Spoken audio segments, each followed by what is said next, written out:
Happy Thursday night, everybody. Um,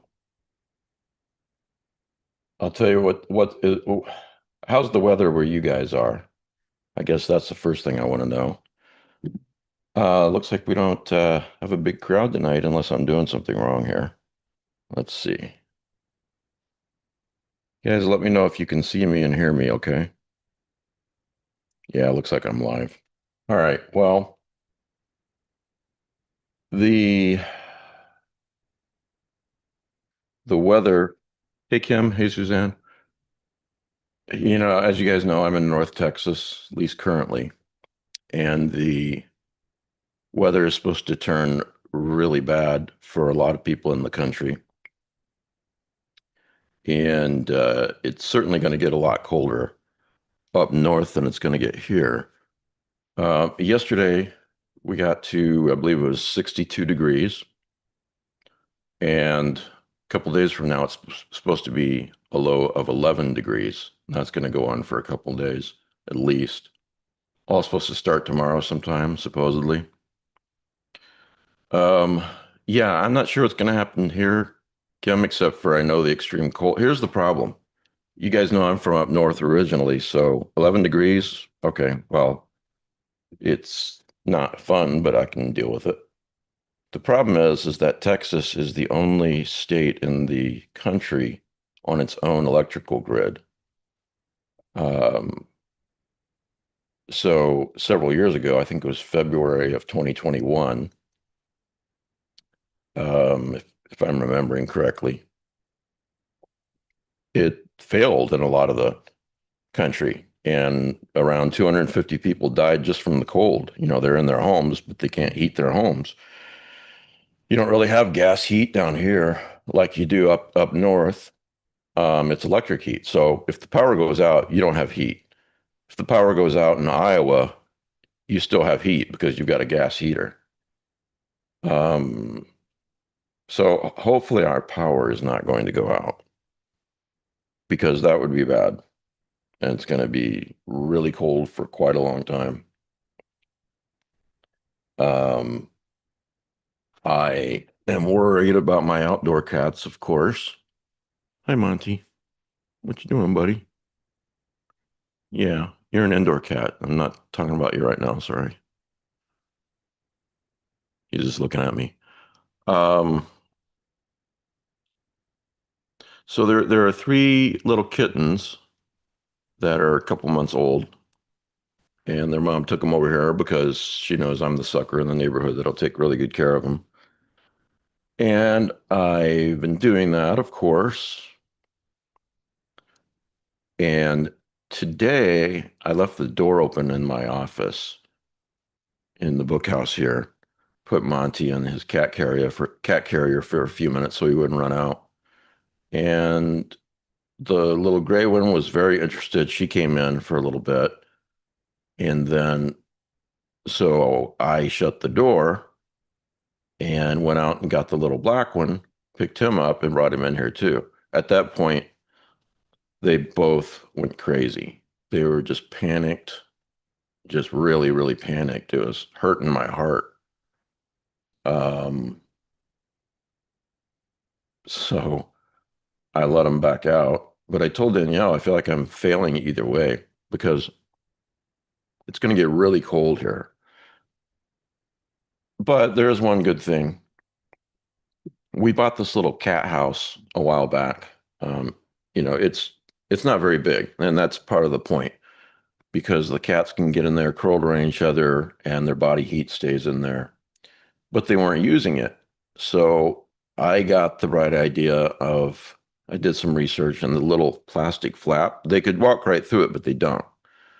So I clipped it up so that the flap is not, um, you know, a, the flap's not over the door anymore. And presto, they started using it. It got down to 28 or so a couple of weeks ago. They were in there, they were fine. So hopefully that'll happen this time too. I know I'm going to put their food right by there. Oh, the other thing is where I put it, it's very, very sheltered from the wind. It's basically on four sides. The wind can't reach them. So, no, thanks, Kim. So on four sides, the wind can't reach them, and they're inside this little house. So I feed them canned food twice a day. So um, I'll start putting that food right by their little house, so they don't have to go too far in 11 degrees. And hopefully they will be okay. I guess had to choose from the worst of the worst of two evils, and they were so panicked and scared. It was just, I don't know. And there was the third kitten, the black and white kitten. She's so timid that I've never even been able to get close to her, no matter how slow I walk or anything like that. Um, and that's fine. You know, she can warm up, take all the time in the world to warm up to me, but um, it's just I don't. There's no way I was going to be able to get her in here too. So it's better that they're all together. It's better that they're with their mom. Sometimes they're in there and she's on top of it like Snoopy on top of the doghouse. So that's pretty funny. And sometimes she's in there with them, excuse me. Um, so that's what's going on. Thinking about the weather. Um, so you guys are supposed to get clobbered too, huh, Kim? Um, let's see. Let's see what the latest forecast is. Right now it's 52 degrees. Winter storm warning in effect from 6 p.m. Friday to noon Sunday. All right, but give me some temperatures. Hourly weather forecast from the Weather Channel. Let's see here. Friday, 10 day. That's what I want. Okay. Oh boy, it's getting worse and worse. Tomorrow's going to be a low of 26, Saturday a low of 13, Sunday a low of 10, Monday 18, Tuesday 27. It is not going to warm up for a week. I mean, it'll get into the 20s for lows. And Thursday it's going to get to 50 for a high. That's pretty good.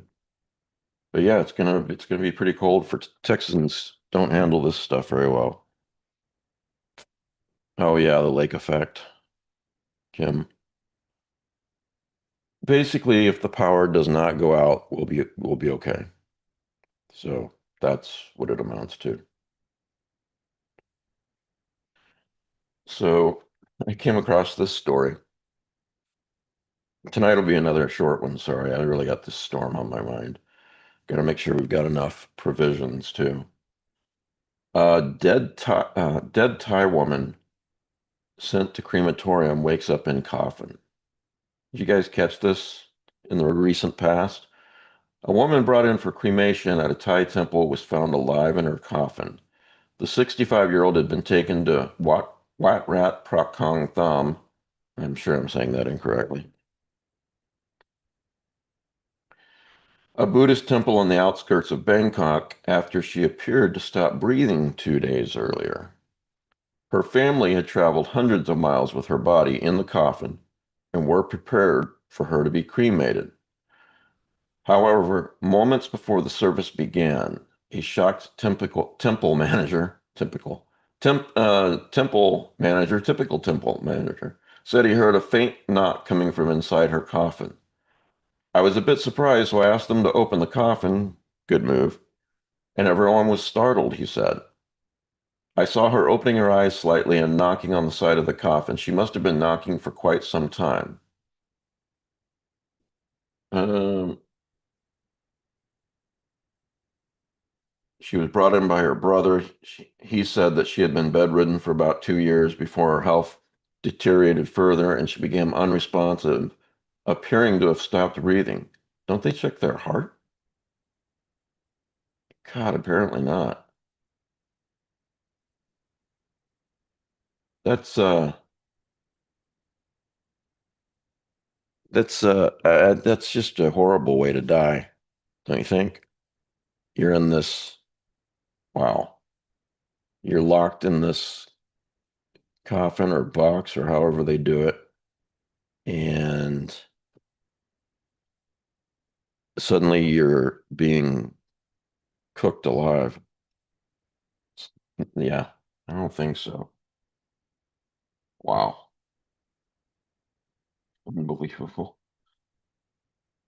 Let's see here.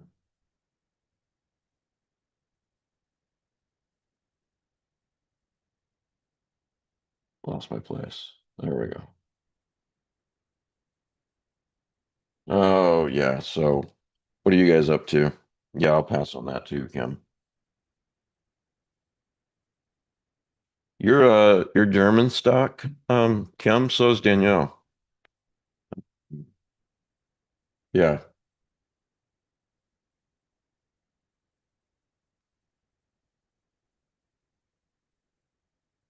got a small crowd tonight. I hope you guys aren't getting, well, you guys here aren't, I guess. Aren't getting sick of my Thursday night shows. 40% or so. I gotta rewatch the Mothman movie. That's just such a good movie. Huh. Yeah. Okay.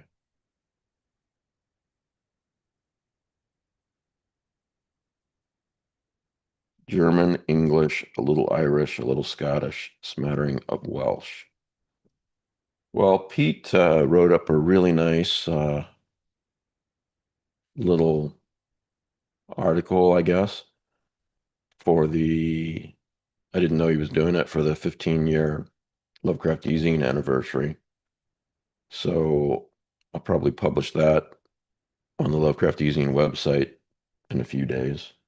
But it was really, really nice. I've been dealing with depression a little bit more than normal lately, and it really was a nice shot in the arm yesterday. So,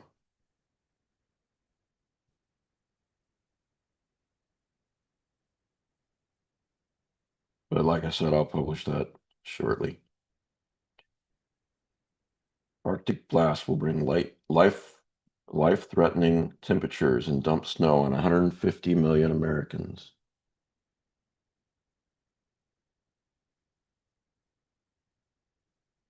20 degrees below zero in some places. Wow.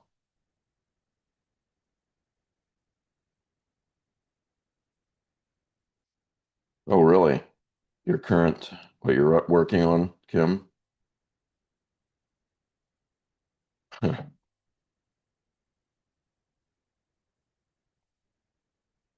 Heavy topics. I guess I've had to come to the conclusion that, I used to think when I was younger that one of these days I'll figure it out and I'll figure out the, hey, Chaz, I'll figure out the magic recipe or whatever to end my personal depression. But the fact is, you just I've gotten to the point where now where I've just, accepted that it's going to be something that I have to deal with the rest of my life. And to when it really hits hard to find the best way to deal with it, distract myself or whatever. Um, yeah, thanks.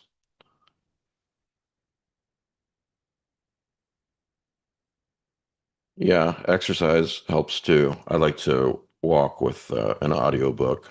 That's always really nice.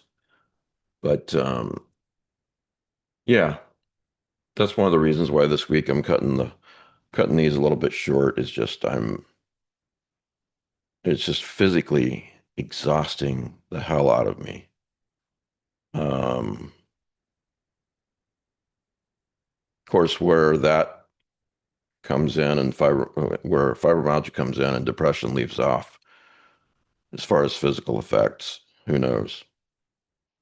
But oh, for those of you patrons who are listening that stepped up this week, and for those of you who have been patrons, thank you. Thank you very much. I really appreciate that. So exercise helps you a lot, Chaz? It's good to know. Yeah, it's helpful. Oh, you got your book. Sent out the Patreon books to the what is it, the Night Gaunt level and up. I think everybody should have received it by now. That's a pretty damn good oh man, I've got it in the house, not right here. Uh that's a damn good collection. I think you'll enjoy that. Joel Lane. Why am I blanking on the title? Joel Lane collection. I can't find it.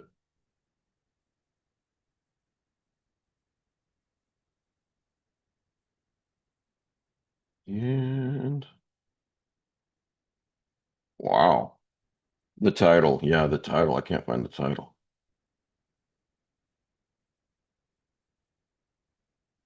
Huh, this is interesting. Looks like if it's the same Joel Lane, he's part of a critical essays book called This Spectacular Darkness. That looks interesting. Let me look at the free sample on that. Oh, yes, The Lost District by Joel Lane. If you haven't read it, guys, yeah, definitely. You'll enjoy it. But yeah, it's just in addition, you guys have to deal with this stuff too. You know, a lot of you guys deal with depression. But everything's hurting. My legs are hurting. I can't. This tonight turned into a real bitch fest, didn't it? But I haven't been able to gather my thoughts very well. Um, by the way, we were going to have Josh Mallerman on this Sunday, but he's been rescheduled to February 8th, simply because I don't even know if I'm going to be able to do a show this Sunday. If we don't have power, then obviously I won't be able to. Thanks, Jazz. Um, and if we do have power, then I'll just do another one without a guest. That's fine. So anyway, one Patreon was telling me that it's really good for his mental health to do to these Thursday night little talks are good for his mental health. And I know that that's the same for other people. Um, so I didn't want to skip tonight, but I am going to sign off in a minute. And thanks for putting up with me. I'm sorry it's a short one tonight. And hopefully I will see you guys on Sunday. Well, it wasn't you, Chaz, but if it is true, then I'm glad. And hopefully I haven't gone the other way with you guys tonight. So anyway, thanks for being there out there in the darkness listening. I appreciate it. And next week we'll have longer chats than this. I promise you that. And we'll see you on Sunday.